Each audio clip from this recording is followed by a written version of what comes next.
Buongiorno e bentornati alla Tu per Tu. Oggi sono con Luigi Lazzaro, presidente di Lega Ambiente Veneto, che in questi giorni sta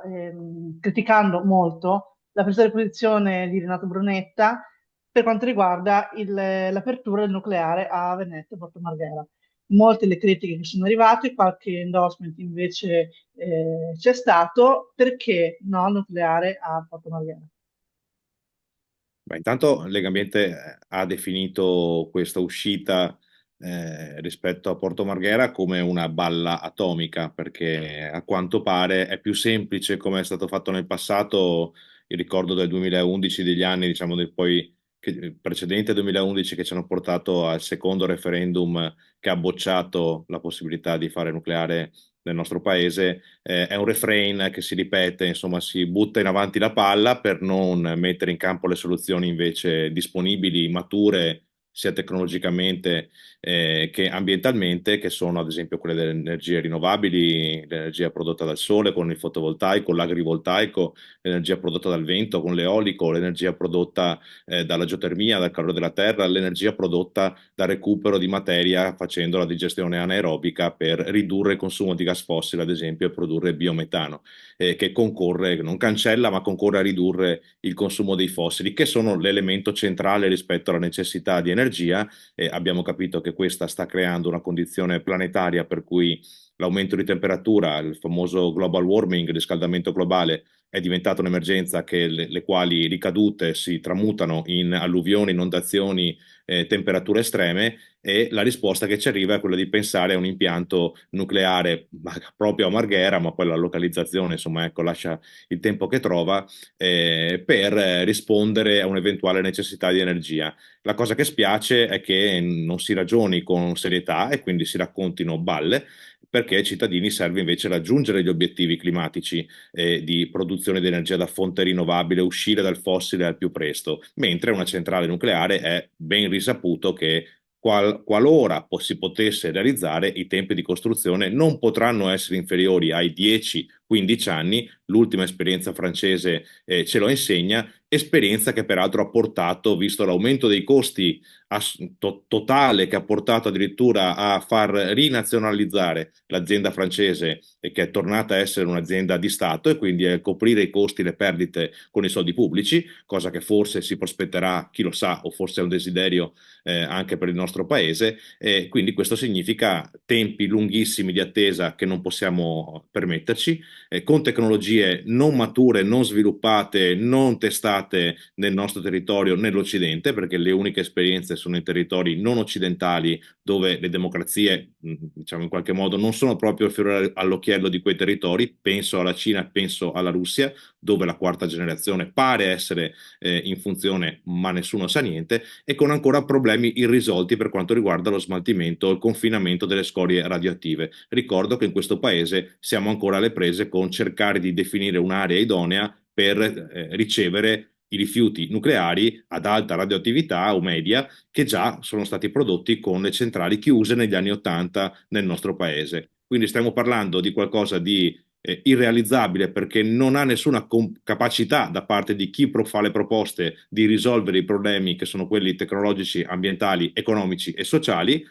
Direi che la sostenibilità è l'ultima delle parole che possono utilizzare. Per quanto riguarda le energie invece alternative, quelle appunto su cui bisognerebbe, secondo l'ambiente, puntare, il Veneto sta facendo abbastanza oppure no, per arrivare preparato il più possibile, insomma, agli obiettivi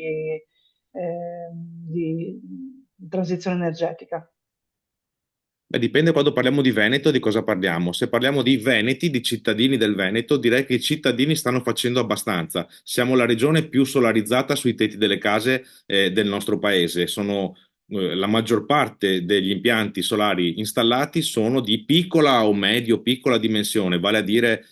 abitazioni, condomini o piccole attività imprenditoriali della piccola e media impresa, che ha investito con lungimiranza ancora a partire dai primi anni 2000, dai primi conti energia, quindi intorno al 2005-2007 e poi sempre di più in quegli anni, e ha visto, ha capito che non c'era solo la necessità ecologica, ma c'era anche quella economica, e quindi chi lo ha già fatto ha avuto dei grandi benefici. Incentivato ovviamente, ma vorrei sottolineare che le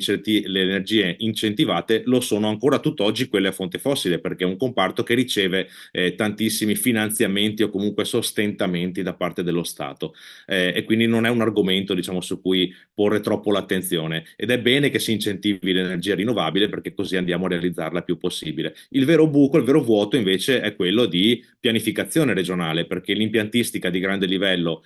quando arriva nei territori, arriva diciamo come un fiume che esonda, perché non ci sono pianificazioni, non c'è capacità regolatoria che conduca a realizzare questi impianti nei luoghi giusti, nei momenti giusti e nelle dimensioni giuste, e quindi spesso vediamo tanti impianti che vengono proposti nel territorio e ci sembra che le cose stiano andando addirittura troppo bene. La realtà dei fatti è che invece molti di questi impianti non vedono la luce, non la vedono per burocrazia farraginosa, non la vedono perché le normative non sono chiare, anzi Regione Veneto, insieme purtroppo al governo, insieme purtroppo a una